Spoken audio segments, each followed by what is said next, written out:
Hello everyone, my name is Darren Sakala. I'm going to be presenting to you a paper concerning the application of Bayesian networks to detect problems in software development processes. This paper was written by Mirko Perkusich, Gustavo Soares, Higo Almeida, and Angelo Perkusich. So for a brief overview of this paper, detection of problems in a software engineering process is the main method to get better. You get better by improving the efficiency and the quality of your process, whether it be waterfall or agile or V-model. This paper applies Bayesian networks to identify problems within a given process. The process that's being studied here is Scrum, which is a variant of Agile. So case studies were carried out for two projects within the same company. Both were mature Scrum software development teams, and both were located in Brazil. The key performance indicator throughout this presentation is going to be the software project success rate, or the probability of success. Overall, the authors did conclude that this model yields a higher software success rate when the application of Bayesian networks is used within a software development framework. So the author first presents the introduction. They also gives a statistic. So despite the emergence of several software engineering disciplines, really the rate of successful projects still hovers around 45 to 55%. The method that you choose is very project-centric. Obviously, waterfall and agile fulfill different needs. One of the proposed solutions to this extremely low success rate is a method known as software process simulation modeling, and that's really going to be the focus of this paper. This can be applied to any software engineering method, regardless of waterfall, agile, V-model, etc., as long as you have a set of characteristics that you want to consider throughout your analysis of your process. Next, the author presents a brief overview of some software engineering methods. Similarly to the last paper I presented, some methods have been created, developed, and revised since the 1970s when computational power started to really ramp up. Agile methods have recently supplanted waterfall as the default or go-to process. Standardization is a key step to increasing your productivity and efficiency. This allows you to have better communication channels, a reinforced training network, and as well as you can automate some of your process as you go along the way. This can be things like, for example, if you're working within an agile framework, you may have an automatic breakdown of tasks, for example, that gets done. So one concept I discussed a little already was the concept of simulation modeling for a software process. Really the goal of this is to use all of your available resources to increase your chances of project success. This is one of the biggest KPIs that's really hammered home throughout this paper. So whatever model you do derive is going to be based on a certain set of input factors, and your factors are going to be determined based on what it is about your process you want to optimize. So if your process is more stakeholder oriented and you care more about the opinions of stakeholders, you're going to care about a certain subset of features or factors that you want to consider in your model. For example, for something like long-term evolution, the rate at which you address some of your issues may not matter as much as if you're working on a very short schedule. The focus of this paper, though, is continuous improvement, and essentially the idea is you want to continuously refine your process over and over and over again over several iterations. And this is really one of the foundational beliefs of Scrum as well that I'll talk about in a little bit. Next, the author presents a brief overview of Bayesian networks. So Bayesian networks draw conclusions between a set of random variables. So this is done using acyclic graphs, probability functions for given variables. Graphs are typically represented by node edge structures and functions by basic probability tables in their most simplistic form. The other example the author gives is the probability of having lung cancer goes up if you both smoke and you have a relative that's also had lung cancer, basically genetics. The relation that can be drawn between these three random variables is that smoking and genetics impact the random variable of lung cancer. Bayesian models really do handle uncertainty well, or randomness, hence why they're based on random variables, and they can be applied to systems where safety is critical because they do factor in this random aspect. Some of the downsides of using Bayesian networks, though, is that you have to come up with a list of probability functions, which really involves acquiring a large set of data, and you also have to devise an acyclic graph, which you need to know at least a reasonable amount about the problem you're trying to solve so that you can draw some of these conclusions between your various random variables. Then the author presents a brief overview of Scrum. So what is Scrum? Well, it's one of the many variants of Agile that exist out there. Scrum is an iterative method that utilizes sprints, where a sprint is effectively a mini waterfall. At the start, you define a list of goals for that sprint, then you design the product to those requirements, implement the design, and release the new system. The acceptance criteria for a goal must be well defined, so you would need to have some sort of output metric that says that you accomplished that goal. You have very high level goals, and then these are broken down into subsequent tasks that can help you contribute to this goal. Big tasks that may take an entire sprint to do should be split into smaller tasks so that you can have multiple developers working on the same task, as well as possibly doing some of these tasks in parallel. 3 roles that are key in a Scrum framework are the product owner, the Scrum Master, and the developer. The Scrum Master oversees all elements of a typical sprint. The Scrum Master is the one that plans the sprint planning meeting, the sprint review, and the sprint review and retrospective, as well as the sprint refinement. And he is also the one that hosts the daily stand-up, which is effectively giving the daily status of whatever task it is you're working on. Developers carry out tasks and communicate with the product owner to ensure that the requirements and goals are met. So next, the author presents a proposal to increase the success rate for a given project. The first step proposal is to construct the Bayesian network. So the first step in this phase is to define the key factors in your software engineering process. And you also want to establish an output node for this case. You want some sort of node that end is able to output whatever metric it is that you're trying to seek. In this case, it's probability of success. Then you want to draft the acyclic graph that defines your problem functions. So nodes can be factors such as validation or specification, and then these would be second level nodes. So if your top level node is process quality, then your next level is going to be validation and specification, 2 key components of any software engineering process. Then lastly, you want to collect data and develop your probability functions. The function of a node, of any given node, can be defined as the probability for each parent node that relates to it. And then functions should be developed in a ground-up manner. So going back to the example of smoking versus lung cancer, your parent nodes are going to be smoking and the probability that your relative to lung cancer. Your output node in this case is going to be the probability of you having lung cancer. That's how you develop your function for a that's how you would develop your tree. Your probability function will be the probability of each permutation of the nodes that are above it. And so then the next step after designing the network is to actually use the network.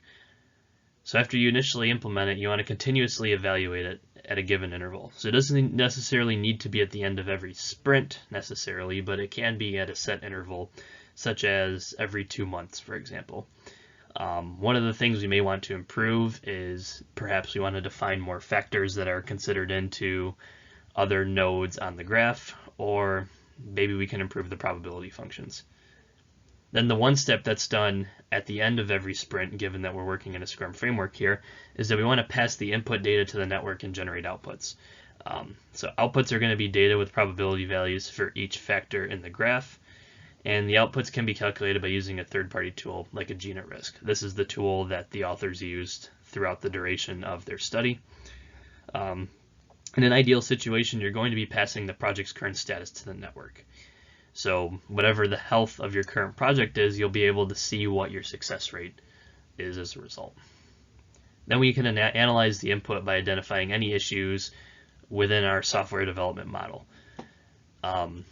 So using these outputs that are calculated and the potential for causing failure, we can devise a plan to correct these issues, thereby increasing our probability of success.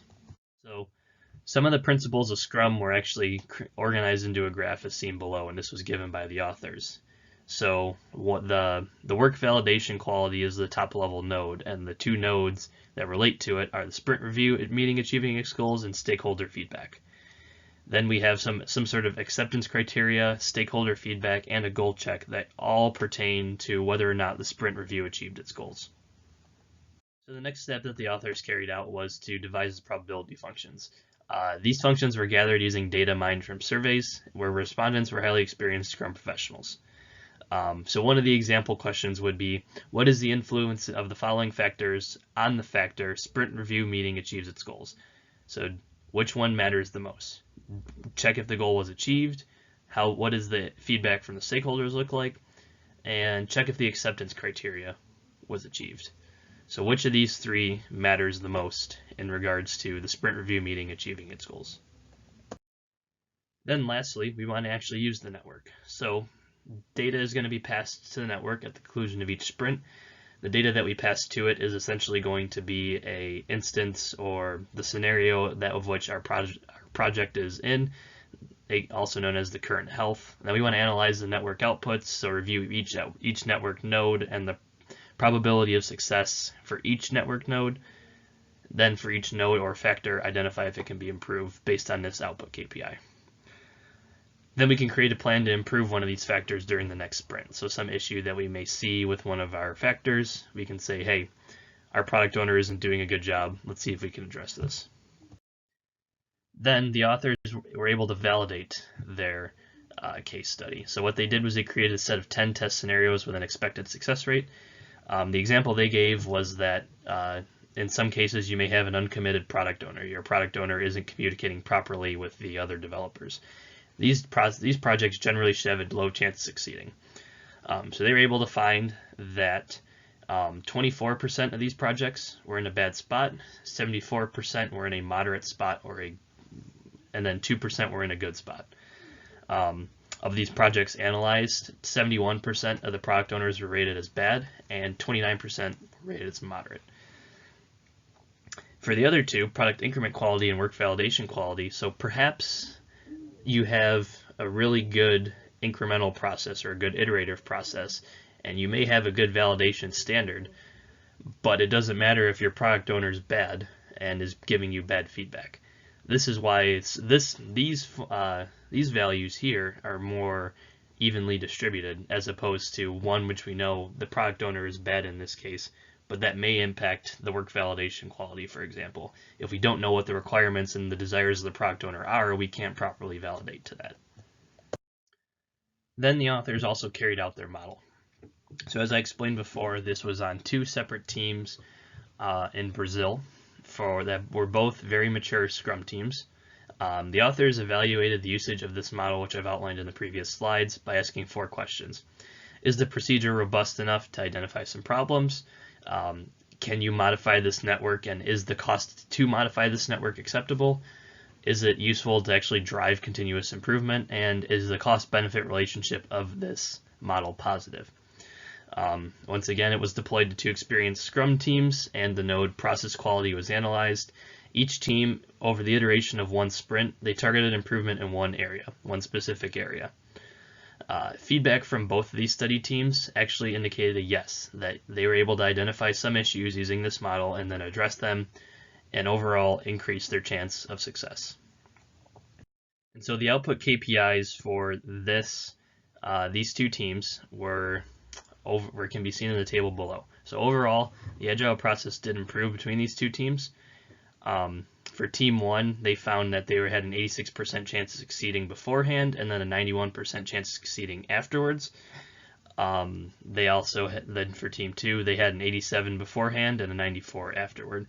So overall, between these 2 teams, the chance of success increased between 5 and 7%, which given that these were 2 fairly mature Scrum teams that had some experience working with this system, they found that it was a good metric and an overall increase in the confidence in their model.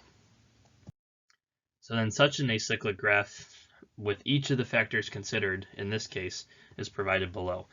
I'm not going to go super into detail on this, but you can essentially see that something down here, like pair programming, for example, can move all the way up and affects process quality. But pair programming doesn't necessarily affect the quality of the product owner or the quality of work validation. This more impacts something along the lines of the product increment, for example.